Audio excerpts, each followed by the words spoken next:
Shine tech మీ ఇంటిని మరింత అందంగా మార్చాలనుకుంటున్నారా? స్పెషల్ అట్రాక్షన్ తో పాటు లివింగ్ కి perfect solution. UPVC windows and doors, Bontada group. నమస్తే, నేను విజయ్. జూబ్లీ హిల్స్ బైపోల్ ఇప్పుడు తెలంగాణ రాష్ట్ర రాజకీయాల్లో హాట్ టాపిక్గా మారిపోయాయి. ముఖ్యంగా ఈ ఎన్నికల్లో కాంగ్రెస్ పార్టీ తరఫున ముఖ్యమంత్రి రేవంత్ రెడ్డి చాలా సీరియస్గా ఈ ఎలక్షన్ తీసుకున్నారు. అదేవిధంగా బీఆర్ఎస్ పార్టీ నుంచి కేటీఆర్ ఈ ఎన్నికల్లో ఎలా అయినా సరే గెలవాలని, ఈ స్థానాన్ని నిలబెట్టుకోవాలని ఆయన కూడా గట్టిగా పట్టు సాధించాలని భావిస్తున్నారు. అయితే ఇప్పుడు ఈ ఎన్నికల్లో ఎవరికి గెలిచే అవకాశం ఉంది? ముఖ్యంగా ఇరు పార్టీల మధ్య పరస్పర ఆరోపణలు జరుగుతున్నాయి. కాంగ్రెస్ పార్టీ మీద కేటీఆర్ పెద్ద ఎత్తున అభ్యర్థి మీద ఆయన ఆరోపణలు చేస్తున్నారు. అదే స్థాయిలో బీఆర్ఎస్ అభ్యర్థి మీద కూడా రేవంత్ రెడ్డి, ఆ పార్టీకి సంబంధించినటువంటి నాయకుల మీద కూడా రేవంత్ రెడ్డి ఆరోపణలు చేస్తున్నారు. దీని గురించి డిస్కస్ చేద్దాం. మనతో పాటున్నారు కాంగ్రెస్ పార్టీ సీనియర్ నాయకులు, కరీంనగర్ నుంచి కాంగ్రెస్ పార్టీ ఎంపీ అభ్యర్థిగా పోటీ చేసినటువంటి వెలిచాల రాజేంద్రరావు గారు మన స్టూడియోలో ఉన్నారు. నమస్తే సార్. నమస్తే విజయ్ గారు, బాగున్నారా? బాగున్నానండి. ఏంటి మరి బైపోల్ ఎలా నడుస్తుంది? కాంగ్రెస్ పార్టీకి ఏమన్నా ఈసారి కాస్త కష్టంగా మారే అవకాశం ఉందా జూబ్లీ హిల్స్ లో? ఏం లేదు, గెలుపు నల్లేరు మీద నడక. మేము పెద్ద మెజారిటీ కోసం కొట్లాడుతున్నాం తప్ప గెలుపు అనేది ఎప్పుడో నిశ్చయం అయిపోయింది. కానీ సర్వేలన్నీ చూస్తే అంతా కూడా బీఆర్ఎస్కి కొంత ఎడ్జ్ ఉన్నట్టుగా చూపిస్తున్నాయి, కొన్ని మాత్రమే కాంగ్రెస్ పార్టీకి ఎడ్జ్ ఉన్నట్టు చూపిస్తున్నాయి. గత జనరల్ ఎలక్షన్ జరిగినప్పుడు సర్వేలు బయటకు వచ్చినాయి. 90% బీఆర్ఎస్ గెలుస్తుందని ఇచ్చినారు. బీఆర్ఎస్ ఏదైతే ఉందో దీంట్లో సిద్ధహస్తులు సర్వేలను మేనేజ్ చేయడంలో, సర్వే సంస్థలను మేనేజ్ చేసి కొనడంలో ఆ 90% వాళ్ళే బీఆర్ఎస్ఏ ప్రభుత్వం వస్తుంది అన్నది ఏదైతే ఉందో డబ్బాలు తెలిసిన తర్వాత కాంగ్రెస్ ప్రభుత్వం వచ్చింది. ఈరోజు కూడా ఏదైతే ఉందో ఈ సర్వే సంస్థలను మేనేజ్ చేయడం వాళ్ళకి ఏదైతే ఉందో వెన్నతో పెట్టిన విద్య. ఆగస్టు 13 రోజు కోహినూర్ హోటల్లో ఒక మీటింగ్ అయింది అని చర్చించుకుంటున్నాం మొత్తం హైదరాబాద్ అంతా. కేటీఆర్ గారు అక్కడ ఉన్నారు, కేకే సంస్థతోని చర్చించినారని. మరి అదంతా చర్చించిన తర్వాతనే ఆ ఫిగర్స్ బయటకు వచ్చినట్టున్నాయి, 54% అవి ఇవి. కేకే గారు ఏదైతే ఉందో ఏ రోజైతే రిజల్ట్ వస్తుందో ఆ రోజు ముసుగు కప్పుకొని తిరగాలి హైదరాబాద్లో, జూబ్లీ హిల్స్లో. ఇప్పుడున్న పరిస్థితి ఏదైతే ఉందో మేము ఖచ్చితంగా 30,000 పైన మెజారిటీతో గెలుస్తాం. సో ముఖ్యమంత్రి రేవంత్ రెడ్డి కూడా ఇదే చెప్తున్నారు, 30,000తో ఖచ్చితంగా కాంగ్రెస్ పార్టీ ఇక్కడ గెలుస్తుంది, గెలవబోతుంది, గెలిపించాలని కూడా అక్కడున్న ఓటర్లను కూడా రిక్వెస్ట్ చేస్తున్నారు.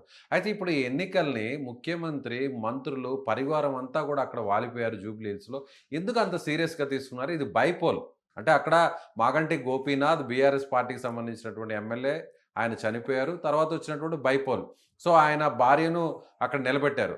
సో ఒక రకంగా దీని అంత లైట్గా తీసుకోవాల్సినటువంటి టైంలో ఎందుకు మొత్తం పార్టీ, ప్రభుత్వం మొత్తం అంత సీరియస్గా తీసుకుంది ఎలక్షన్ని? ముఖ్యమంత్రి గారు ఎప్పుడైనా front line leader, leading from the front అనే థీరీని బిలీవ్ చేసిన ఆయన ఛాలెంజ్లు తీసుకొని ఫైట్ చేసే రకం. మల్కాజ్గిరిలో ఆయన ఫుట్ ప్రింట్ లేకున్నా, ప్రభుత్వం లేకున్నా, ఆయన పార్టీ ఇంతకుముందు గెలవకున్నా, ఆయన కొడంగల్ ఆయన అయి ఉండి మల్కాజ్గిరికి వచ్చినాడు, నిల్చొని గెలిచినాడు. అదే రకంగా ఆయన కామారెడ్డి పోయినప్పుడు కూడా ఫుట్ ప్రింట్ లేకున్నా ముఖ్యమంత్రి మీద పోటీ చేయడానికి పోయినాడు, భయంకరమైన ఫైట్ ఇచ్చినాడు, కాంగ్రెస్ క్యాడర్స్కు స్ఫూర్తి ఇచ్చినాడు. ఏ ఎలక్షన్ వచ్చినా ఆయన లీడింగ్ ఫ్రమ్ ద ఫ్రంట్ అంటే ఆయన బ్యాక్లో ఉండి, ఆయన సైడ్కు ఉండి వేరే వాళ్ళని ముందు పెట్టాడు. ఆర్మీలో ఎప్పుడు ఏదైనా బ్యాటిల్కి పోతే ఏదైతుందో మేజర్ ముందు పోకుండా ఏదైతుందో వాటి సైనికులను బొమ్మని ఎవ్వరు అనరు. మేజర్ ముందు పోతేనే సైనికులకు వెనక ధైర్యం ఉంటుంది. అట్లా లీడింగ్ ఫ్రమ్ ద ఫ్రంట్ నాయకుడు. అందుకనే ఆయన తప్పకుండా ఏ ఎలక్షన్ వచ్చినా ముందుంటాడు, మీద పడతాడు, కలబడతాడు, కోట్లాడతాడు, గెలుస్తాడు. కానీ ఈ ఎన్నికల్లో మాత్రం మాటల యుద్ధం, ఒకరిని మించి ఒకరు, ఒకరిని మించి ఒకరు అలా నడుస్తుంది. నువ్వు తగ్గితే నేను తగ్గను, నేను తగ్గితే నువ్వు తగ్గకు అన్నట్టుగా హోరాహోరీగా మాటల యుద్ధం నడుస్తుంది. ముఖ్యంగా కేటీఆర్ కాంగ్రెస్ పార్టీ అభ్యర్థి, మీ అభ్యర్థి గురించి, నవీన్ యాదవ్ గురించి, వాళ్ళ కుటుంబం గురించి, చిన్న శ్రీశైలం యాదవ్ వాళ్ళ తండ్రి గారు, సో ఆయన గురించి ఆకు రౌడీలని, ఒకవేళ వీళ్ళు గెలిస్తే దొమ్మీలు చేస్తారు, దౌర్జన్యాలు చేస్తారు, సో రౌడీయిజం అని రకరకాలుగా వ్యాఖ్యలు చేస్తున్నారు. అదే స్థాయిలో రేవంత్ రెడ్డి కూడా కేటీఆర్ కౌంటర్ ఇస్తూ కూడా ఆయన ఒక రకమైన పరుష పదజాలను కూడా మాట్లాడారు. కట్టేయండి, 10 సంవత్సరాలు మున్సిపల్ శాఖ మంత్రిగా ఉన్నారే, ఆయన ఏం చేశారు, ఈ చెత్త గిత్త ఆయనకి తెలియదు అంటూ కూడా ఆయన కూడా అదే స్థాయిలో కూడా తీవ్రంగా విరుచుకుపడ్డారు. సో ఈ మాటల యుద్ధం ఎందుకు ఒక రకంగా హద్దులు మీరుతున్నాయి అనుకోవచ్చు? మీకు ఒక విషయం చెప్తాను విజయ్ గారు. జూబ్లీ హిల్స్ ప్రజలకు కూడా ఒక విషయం తెలవాల్సిన అవసరం ఉంది. 2002లో నేను అప్పుడు టీఆర్ఎస్ పార్టీలో ఉన్నప్పుడు స్టేట్ పార్టీ జనరల్ సెక్రటరీగా ఉంటిని. జిహెచ్ఎంసీ ఎలక్షన్స్ రావడం జరిగింది. మొట్టమొదటిసారిగా టీఆర్ఎస్ పార్టీ జిహెచ్ఎంసీ ఎలక్షన్స్లో పార్టిసిపేట్ చేయడం జరిగింది. తెలుగుదేశం ప్రభుత్వం ఉండే ఆ టైంలో ఏదైతే ఉందో కేసీఆర్ గారు నన్ను పిలిచి నువ్వు జిహెచ్ఎంసీకి ఇన్ఛార్జిగా ఉండు ఎలక్షన్స్కు, మనం చిన్న శ్రీశైలం యాదవ్కు టికెట్ ఇద్దాము, జూబ్లీ హిల్స్ వార్డు కేసీఆర్ అన్న కేసీఆర్ గారు. మరి చిన్న శ్రీశైలం యాదవ్కు ఫుట్ హోల్డ్ అండ్ మంచి పేరు ఉంది కాబట్టి ఆయన భార్యను కూడా కన్విన్స్ చేసి నిలబెట్టాలి రేమత్ నగర్లో కస్తూరి గారిని అని చెప్పడం జరిగింది. ఆ తర్వాత నేను చిన్న శ్రీశైలం యాదవ్ గారిని సంప్రదించి వారితో వారి భార్యను ఆయనను ఇద్దరిని నిలబెట్టడానికి కేసీఆర్ ఒప్పుకున్నారు. మీరు వచ్చి కేసీఆర్ని గారిని కలవండి అంటే కలవడం జరిగింది. కలిసిన తర్వాత వాళ్ళిద్దరికి బీఫామ్స్ ఇవ్వడం జరిగింది టీఆర్ఎస్ పార్టీ నుండి కార్పొరేటర్స్కు.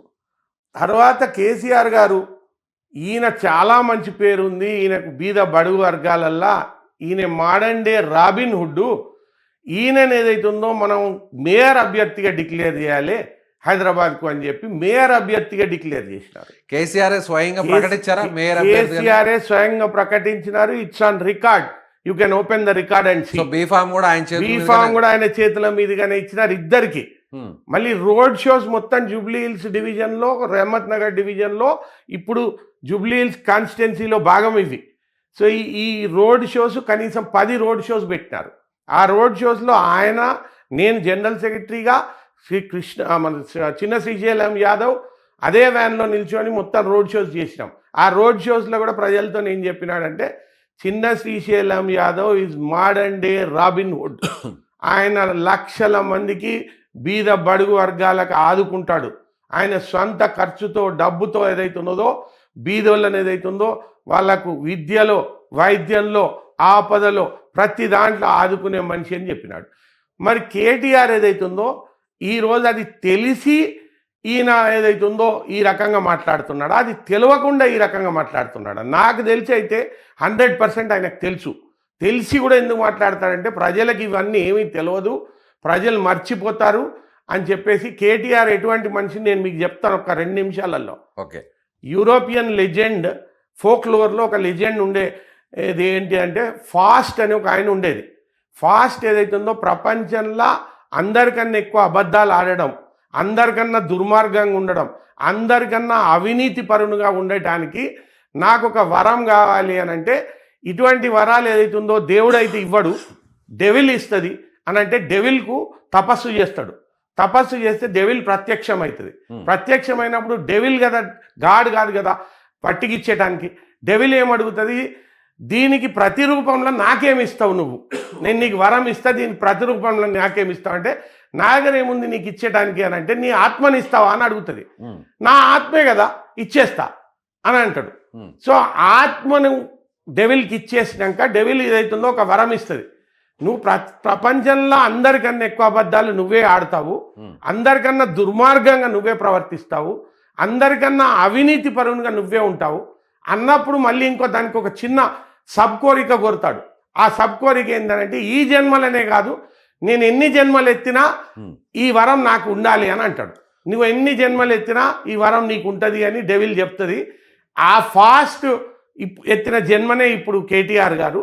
ప్రపంచంలో అందరికన్నా అమోఘంగా, అందరికన్నా ఎక్కువగా గిన్నెస్ బుక్ రికార్డ్ సంపాదించిన, అబద్ధాలలో సంపాదించిన ఆయనే అవినీతి పరుడు, అత్యంత దుర్మార్గుడు కేటీఆర్. అందుకే ఆయన అట్లా మాట్లాడుతున్నాడు. సో మీరు ఓడిపోతారు అనేటువంటి భయంతోనే అనవసరంగా మాగంటి కుటుంబానికి సంబంధించినటువంటి వ్యవహారాన్ని బయటకు తీసుకొస్తున్నారు. వాళ్ళ తల్లిగారి చేత అని, మొదటి భార్య కుమారుడని, ఇదంతా కూడా ఎన్నికలకు కొన్ని రోజుల ముందే ఒక కపట నాటకాన్ని మీరు తీసుకొచ్చి తెర మీదకు తీసుకొస్తున్నారు అనేది వాళ్ళు చేస్తున్నటువంటి ఆరోపణ. వారి ఫ్యామిలీ వ్యవహారంతో మాకు సంబంధం లేదు. వారి ఫ్యామిలీ వ్యవహారాలలో మేము అసలు ఏలు పెట్టేది లేదు, జోక్యం చేసుకునేది లేదు. వారి ఫ్యామిలీ విషయంలో వారి ఫ్యామిలీ డిస్ప్యూట్లు ఏమున్నాయో, ఎవరు ఎందుకు ఎప్పుడు ఏదైతే ఉందో ఎంఆర్ఓ దగ్గర సర్టిఫికేట్ చనిపోయారని తీసుకున్నారో ఫాల్స్ సర్టిఫికేటా ఏంటిది, ఈ నిజాలన్నీ ఏదైతుందో తప్పకుండా బయటకు వస్తాయి, రికార్డులో ఉన్నాయి, బయటకు వస్తాయి. వాళ్ళు కూడా ఏదైతుందో వాళ్ళు ఫ్యామిలీ మెంబర్సే, వాళ్ళు వచ్చేదైతుందో వాళ్ళకి జరిగిన బాధలు అవి చెప్పడం జరుగుతుంది, నిజాలు వచ్చేస్తాయి. దానికి మేము అనుకున్నది లేదు, మాకు దాంతో సంబంధం కూడా లేదు. ఒక నియోజకవర్గంలో జరిగినటువంటి ఒక ఉప ఎన్నికని ప్రభుత్వం ఇంత సీరియస్గా తీసుకొని పదుల సంఖ్యలో మంత్రులు అక్కడ వాలిపోయి, ఎమ్మెల్యేలు తెలంగాణలో ఉన్నటువంటి ఎక్కడెక్కడో ఎమ్మెల్యేలు అందరూ అక్కడ వాలిపోయి, మీలాంటి సీనియర్ నాయకులందరూ కూడా అక్కడే మొత్తం మకాం వేసి ఒక ఉప ఎన్నికని ఇంత సీరియస్గా తీసుకోవడం అంటే ఒక రకంగా భయపడుతుందా కాంగ్రెస్ పార్టీ కానీ కాంగ్రెస్ ప్రభుత్వం కానీ? కాంగ్రెస్ పార్టీ భయపడే సమస్య లేదు. ఇటువంటి ఎన్నిక కంటోన్మెంట్లో కూడా వచ్చింది. కంటోన్మెంట్లో కూడా ఇటువంటి సింపతి ఫ్యాక్టర్నే ముందు పెట్టారు, ఇటువంటి అబద్ధాలే చెప్పారు. అక్కడ ఘన విజయం సాధించినాం పెద్ద మెజారిటీతో. అది కూడా హైదరాబాద్లో భాగమే, ఇది కూడా హైదరాబాద్లో భాగమే. ఏ ఎన్నిక వచ్చినా ధైర్యంగా పోరాడడం, ముందుండడం, తప్పకుండా క్యాడర్ని ఏదైతుందో మొరాల్ హైగా ఉంచడం మా బాధ్యత, మా కాంగ్రెస్ పార్టీ బాధ్యత. మా ముఖ్యమంత్రి గారి సరళి వ్యవహార శైలి కూడా అలాగే ఉంటుంది. అందరిని ఏదైతుందో కార్యసాధకులుగా చేస్తారు, అందరినీ కార్యోన్ముఖులుగా చేస్తారు. సో దాంతో ఏదైతుందో దానిలో ఏం తప్పులేదు. మేము కాంగ్రెస్ పార్టీలో ఉన్నాము, కాంగ్రెస్ పార్టీ ఎలక్షన్ నడుస్తూ ఉంది, అక్కడ సిట్టింగ్ సీటు బీఆర్ఎస్కు మేము గెలవాలన్న పట్టుదలతో కొట్లాడుతాం. ఇక బీజేపీ విషయానికి వస్తే, బీజేపీ అనుకున్న స్థాయిలో అక్కడ ప్రచారాన్ని నిర్వహించడం లేదు. సో బీజేపీ ఒక రకంగా తక్కువ ఓట్లు కానీ సాధిస్తే అది కాంగ్రెస్ పార్టీకి మైనస్ అవుతుంది. ఒకవేళ బీజేపీ కానీ ఎక్కువ శాతం ఓట్లు వస్తే బీఆర్ఎస్ నుంచి ఆ ఓట్లను చీల్చుకొని బీజేపీ సాధిస్తుంది, కాబట్టి అది కాంగ్రెస్ పార్టీకి ప్లస్ అవుతుంది అనేటువంటి ఒక అంచనా వస్తుంది. సో బండి సంజయ్ రావడం వల్ల ఏదన్నా బీజేపీ ఓట్ల శాతం ఏమైనా పెరిగే అవకాశం ఉందా? మీరు ప్రతిసారి గత 5 సంవత్సరాలుగా చూస్తున్నాం, బీజేపీ అనేది లోపాయికారి ఒప్పందం, అక్రమ సంబంధం. మీ ముఖ్యమంత్రి స్వయంగా అదే చెప్తున్నాడు. బీజేపీ బీఆర్ఎస్ది అక్రమ సంబంధం, అనైతిక సంబంధం. గత 5 సంవత్సరాలుగా ఒకసారి మాకు టైఅప్ లేదంటారు, ఇంకోసారి టైఅప్ ఉందని అంటారు, అలుంకుంటారు, ఆలింగనం చేసుకుంటారు. ఇప్పుడు కిషన్ రెడ్డి గారి పార్లమెంట్లో ఎన్ని ఓట్లు వచ్చినాయో ఇప్పుడు ఛాలెంజ్ చేస్తున్నాను నేను కిషన్ రెడ్డి గారిని. దానిలో సగమని వస్తాయా? దాంట్లో సగం కూడా వస్తే ఏదైతుందో దేనికంటే దానికి రెడీ నేను. ఇప్పుడు ఏదైతుందో 7-8% పడిపోయిందని మొత్తం సర్వేలు అందరూ చెప్తా ఉన్నారు. ఎందుకు ఇంత పడిపోవాలి? కిషన్ రెడ్డి గారు మంత్రి ఉంటారు ఇక్కడే హైదరాబాద్ నుంచి, ఆయన ఓన్ కాన్స్టిట్యున్సీ, మరి ఎందుకు ఇంత పడిపోయింది? అంటే లోపాయికారి ఒప్పందం బీఆర్ఎస్ కు సపోర్ట్ చేయాలి అని. బీజేపీకి బాధ కలిగిస్తుందా? బీజేపీకి ఓట్లు తగ్గడం మీకు బాధ కలిగిస్తుంది? మాకు బాధతో సంబంధం మాకేం లేదు. బీజేపీకి ఓట్లు తగ్గితే మా పార్టీ ఖచ్చితంగా మీకు ఓట్లు తగ్గుతాయని భయం. స్వయంగా గెలుస్తుంది. ఇప్పుడు బీజేపీ బీఆర్ఎస్ కలిసే పోటీ చేస్తున్నాయి, కలిసి పోటీ చేసినా మేము 30,000 పైచీలతో గెలుస్తాం. రాజేంద్రరావు గారు, మీకు కలిసి వచ్చేటువంటి అంశాలు ఏంటి? అభ్యర్థి, లేకపోతే మీరు 2 సంవత్సరాలు చేసినటువంటి పాలన మీద ఇది రెఫరెండం అనుకోవచ్చా? ప్రజలు ఎలాంటి తీర్పు ఇచ్చినా కూడా మీరు దాన్ని రిసీవ్ చేసుకుంటారా? అదేవిధంగా మీరు చేసినటువంటి పథకాలకు సంబంధించినటువంటి ఇది ఒక ప్రజా తీర్పు అనుకోవచ్చా? లేదంటే మీ మీద ఉన్నటువంటి వ్యతిరేకత ఒకవేళ ఈ తీర్పు ద్వారా వస్తే దాన్ని మీరు కన్సిడర్ చేస్తారు? 3 పాయింట్లు అండి. 2 సంవత్సరాలలో మేము చేసిన అభివృద్ధి విషయంలో ఏమాత్రం ఏదైతే ఉందో తగ్గకుండా 8 లక్షల కోట్ల అప్పు మా తలకాయ మీద పెట్టి పోతే కూడా ముఖ్యమంత్రి గారు ఫైనాన్షియల్ డిసిప్లిన్తో ఒక్కొక్కటిగా గ్యారంటీలు ఏదైతుందో ఇంప్లిమెంట్ చేస్తూ, మొన్న రైతు భరోసా వేసినప్పుడు 9,000 కోట్లు 9 రోజులల్లా, గత 10 సంవత్సరాలల్లో కూడా అంత తొందరగా పడలేదు వేసి, రైతు రుణమాఫీ కానివ్వండి, అన్నిటికన్నా గొప్ప ప్రాజెక్ట్ ఏదైతుందో 5 లక్షల గృహాలు, 5 లక్షల రూపాయల గృహాలు, ఇందిరమ్మ గృహాలు, 4 లక్షల గృహాలు. అంటే ఒక్కొక్క కాన్స్టిట్యున్సీకి 4,000 చొప్పున 119 కాన్స్టిట్యున్సీలల్లా డబుల్ బెడ్రూమ్ను తొండిపెట్టి, డబుల్ బెడ్రూమ్ ఆశగా చూపి, అల్లుడొస్తే ఎక్కడ ఉంటాడు, గొర్రెను ఎక్కడ కట్టాలి, బర్రెను ఎక్కడ కట్టాలి అని ఇదంతా స్టోరీ చెప్పి ఆఖరికి మొత్తం తొండిపెట్టి అడియాశలు చేస్తే ఈరోజు 4 లక్షల ఇండ్లు అన్ని వర్కులు స్టార్ట్ అయినాయి. చక్కా 50% కొన్నైనాయి, 25% కొన్నైనాయి. రోజుకు కనీసం 100-200 ఇండ్లకు ముగ్గులు పోస్తున్నారు. వీటికి ఫైనాన్షియల్ టైఅప్ కూడా అయిపోయింది. ఇవి మోడర్న్ కన్స్ట్రక్షన్ టెక్నాలజీతో కడుతున్నారు. 6 నుంచి 9 నెలలనే కంప్లీట్ చేస్తారు. ఇంతకుముందులాగా 2 ఏళ్ళు 3 ఏళ్ళు 4 ఏళ్ళు లేదు. దీనితో ఎంత సంతోషంగా ఉన్నారో ప్రజలు. ఇంకా అదర్ గ్యారంటీలు కూడా 2500 రూపాయలు మహిళలకు ఇచ్చేది కూడా తప్పకుండా కొంత వెసులుబాటు కాగానే అది కూడా ఏదైతుందో టేకప్ చేస్తారు ముఖ్యమంత్రి గారు. యాజ్ ఫార్ యాజ్ దిస్ అభివృద్ధి పాటు వెల్ఫేర్ పాటు మేము బ్రహ్మాండంగా చేస్తున్నాము. మాకు ఇచ్చిన అప్పులు ఉండంగా కూడా ఏదైతుందో ఫైనాన్షియల్ డిసిప్లిన్తో ఒక్కొక్కటిగా. రెండోది, మా ముఖ్యమంత్రి గారు భారతదేశంలోనే బెస్ట్ ముఖ్యమంత్రి. ఆయన బర్త్డే రేపు వస్తూ ఉన్నది. ఆయన చేసినంత చక్కటి ఆలోచనలు ఎడ్యుకేషన్ విషయంలో కేసీఆర్ మొత్తం ఎడ్యుకేషన్ను కుప్పగొలిస్తే 119 ఇంటిగ్రేటెడ్ స్కూల్స్ అండి. ఒక్కొక్క ఇంటిగ్రేటెడ్ స్కూల్కు 100 కోట్ల రూపాయలు. 3 సిటీలు ఆల్రెడీ. తెలంగాణ అంతా ఒక ఎత్తు, హైదరాబాద్ ఒక ఎత్తు. హైదరాబాద్లో కాంగ్రెస్ పార్టీ గడిచినటువంటి అసెంబ్లీ ఎన్నికల్లో ఒక్క సీటు కూడా సాధించిన పరిస్థితి లేదు. అయితే మొన్న ఉప ఎన్నికల్లో అధికార దుర్వినియోగం చేసి గెలుపొందింది అనేది బీఆర్ఎస్ చేస్తున్నటువంటి ఆరోపణ కంటోన్మెంట్లో. ఇప్పుడు జూబ్లీ హిల్స్ పరిస్థితి వేరు. ఎందుకంటే పదే హైడ్రాని హైలైట్ చేస్తుంది బీఆర్ఎస్, కేటీఆర్. సో ఇప్పుడు జూబ్లీ హిల్స్ ఇంత కష్టతరంగా మారడానికి ప్రధాన కారణం సిటీ ఓటర్లు, సెటిలర్లు కాంగ్రెస్ పార్టీకి వ్యతిరేకంగా ఉన్నారు అనేది అందరి భావన కాదంటారా? విజయ్ గారు 2004 సంవత్సరంలో వైఎస్ రాజశేఖర రెడ్డి గారు కాంగ్రెస్ పార్టీ ఘన విజయం సాధించినప్పుడు కూడా మాకు సిటీలో తక్కువ సీట్లు వచ్చి తెలుగుదేశంకి ఎక్కువ వచ్చినాయి. ఆ రోజు కూడా 2004లో ఆ రోజు కూడా సిటీలో తక్కువ వచ్చి మేము కాంగ్రెస్ పార్టీ గవర్నమెంట్ ఫార్మ్ చేసినా వచ్చినాయి. కానీ వైఎస్ రాజశేఖర రెడ్డి గారు 2004 నుంచి 2009లో చేసిన అభివృద్ధి, ఓఆర్ఆర్ కానివ్వండి, శంషాబాద్ ఎయిర్పోర్ట్ కానివ్వండి, ఏ దిశగా చూసినా ఆ అభివృద్ధితో 2009లో మళ్ళీ మాకు ఫుల్ మెజారిటీ వచ్చింది. ఇప్పుడు కూడా ఏదైతుందో మొన్నటిసారి మాకు హైదరాబాద్లో రాకున్నా ముఖ్యమంత్రి గారి ఆలోచన పట్టణీకరణ మీద. ఈ పట్టణంలో 3 సిటీలు ఉన్నాయి, Hyderabad, Secunderabad, hitech city. Hitech city వల్ల లాభం జరిగింది. 10 లక్షల ఉద్యోగాలు వచ్చినాయి, పెద్ద రోడ్లు, ఆకాశ హర్మ్యాలు, ఒక ఫారెన్ సిటీ లాగా ఉంది.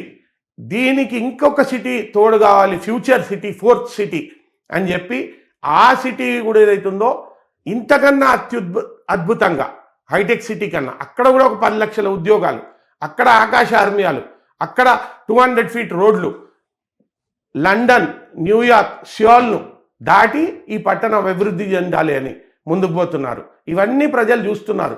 స్పోర్ట్స్లో ఒలింపిక్ మెడల్ ఈ నెక్స్ట్ ఒలింపిక్స్నే సాధిస్తామని ఫ్యూచర్ సిటీలో వచ్చే స్టేడియం కానివ్వండి, ప్రతి డిస్ట్రిక్ట్కి ఒక స్టేడియం ఇవ్వడం కానివ్వండి, ఎడ్యుకేషన్లో స్కూల్స్ కానివ్వండి, మరి ఈ పట్టణీకరణ విషయం కానివ్వండి, జలమయం కాకూడదు హైదరాబాద్ అని హైడ్రా పెట్టి నదీ పరివాహక ప్రాంతంలో ఉన్న ఇల్లీగల్ స్ట్రక్చర్స్ పేదవాళ్ళ ఎవరి ముట్టకుండా మొన్న ఒక 5 ఫ్లోర్ల బిల్డింగ్ ఒకటి కూలగొట్టారు.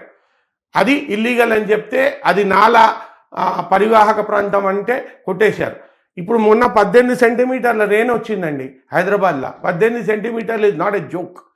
అండ్ 18 సెంటీమీటర్ల రెయిన్ పడ్డా 4 అవర్స్లో క్లియర్ అయింది డ్రైనేజ్. ఇంతకుముందు బీఆర్ఎస్లో కూడా చూసినాం, 3 సెంటీమీటర్లకు 4 సెంటీమీటర్లకు 2 రోజులు నీటిమయం అయిపోయేది. ఇంతకుముందు 10,000 రూపాయలు ఒక్కొక్కరికి ఫ్లడ్స్ వచ్చినప్పుడు ఇస్తామని అన్నారు, ఎగ్గొట్టిండ్రు బీఆర్ఎస్ వాళ్ళు. సో ఇంత మంచి ఆలోచనలు హైదరాబాద్ మీద ఉన్నాయి కాబట్టి హైదరాబాద్ పట్టణం కంటోన్మెంట్లో ఆలింగనం చేసుకుంది మమ్మల్ని, రేవంత్ రెడ్డి గారి ఆలోచనలను. ఇప్పుడు జూబ్లీహిల్స్లో ఆలింగనం చేసుకుంటుంది. మొత్తం హైదరాబాద్ పట్టణంలో ఉన్న అన్ని కాన్స్టిట్యున్సీ ప్రజలు కూడా మాకే ఏదైతుందో బ్రహ్మరథం పడతారు, మమ్మల్నే ఆశీర్వదిస్తారు. చూద్దాం మరి ప్రజలు మీకు బ్రహ్మరథం పడతారో, తిరిగి బీఆర్ఎస్ పార్టీకి ఆ సీటును తిరిగి పల్లెలను పెట్టి ఇస్తారో మరి చూద్దాం. మరి కొన్ని రోజులు మాత్రమే సమయం. ఇంకో విషయం ఏంటంటే సార్, మా అభ్యర్థి విషయానికి వస్తే యంగ్స్టర్ అండ్ నౌ యువ నిర్మాణ్ అనే సంస్థను పెట్టి కనీసం ఒక 20-30 వేల మందికి ఆల్రెడీ విద్యాపరంగా, వైద్యపరంగా, స్పోర్ట్స్ పరంగా సేవలు చేసినాడు. సేవా గుణం ఉన్న ఆయన. మోర్ దెన్ ఎనీథింగ్ ఎల్స్ బలహీన వర్గాలు ఆయన. అన్నిటికన్నా ఏంటిదంటే పక్కా లోకల్. గత 300-400 సంవత్సరాలకెళ్ళి 3 తరాలు 4 తరాలకెళ్ళి అదే ఇంట్లో అదే యూసుఫ్గూడ చౌరాస్తా మీద ఉండేటోళ్ళు. ఆపదకు, సంపదకు, అపరాత్రి, అర్ధరాత్రి తలుపు తడితే ఏదైతుందో అవైలబుల్ ఉండేటోళ్ళు. మా ప్రత్యర్థి ఏదైతుందో ఇక్కడ ఉంటుందా తెలియదు, ఆంధ్రాలో ఉంటుందా తెలియదు, అమెరికాలో ఉంటుందా తెలియదు. సో పక్కా లోకల్ను 100% ఆదరిస్తారు, ఆశీర్వదిస్తారు, గెలిపిస్తారు. సో ఒక రకంగా నవీన్ యాదవ్ అభ్యర్థినిగా ఎంపిక చేయడం అనేది కూడా ఒక రకంగా ప్లస్గా మారిందా కాంగ్రెస్ పార్టీ? నవీన్ యాదవ్ మా ముఖ్యమంత్రి గారు నవీన ఆలోచనలు ఉన్నాయన, ఆధునిక ఆలోచనలు ఉన్నాయన, యంగ్స్టర్స్ను ప్రోత్సహించేటైన. ఒక్క రాజ్యసభ వస్తే అనిల్ కుమార్ యాదవ్ యంగ్స్టర్కి ఇచ్చినారు, బలహీన వర్గాల వ్యక్తి యంగ్స్టర్. ఈ రోజు కూడా జూబ్లీ హిల్స్ వస్తే మళ్ళీ యంగ్స్టర్ను పిక్ చేసినారు, సేవా గుణం ఉన్న ఆయనను పిక్ చేసినారు, బలహీన వర్గాల ఆయనను పిక్ చేసినారు. ముఖ్యమంత్రి గారు ఒక స్టేట్మెంట్ ఇచ్చినారు ఈ మధ్యకాలంలో, 21 సంవత్సరాలకే రాజకీయాలలో ఎమ్మెల్యే ఎంపీ కాంటెస్ట్ చేసే యాక్ట్ తీసుకురావాలి పార్లమెంట్లో అని. అంటే యంగ్స్టర్స్ని ఎంత ప్రోత్సహిస్తున్నారు. జీ జనరేషన్ను, మిల్లెనియల్ జనరేషన్ను పూర్తిగా ఆకట్టుకుంటూ రాహుల్ గాంధీ గారి ఆలోచనల మేరకు ముఖ్యమంత్రి గారు ఏదైతుందో ముందుకు పోతున్నారు.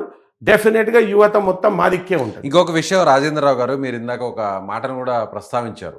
సో నేరుగా కేసీఆరే కార్పొరేటర్ సీట్ ఇచ్చారు, చిన్నశేషం యాదవ్ వాళ్ళ సతీమణికి కూడా ఇచ్చారు, వాళ్ళు పోటీ చేశారు. కాకపోతే కాలం కలిసి రాక అప్పుడు టీడీపీ గెలిచింది, మీరు ఓడిపోయారు అంటున్నారు.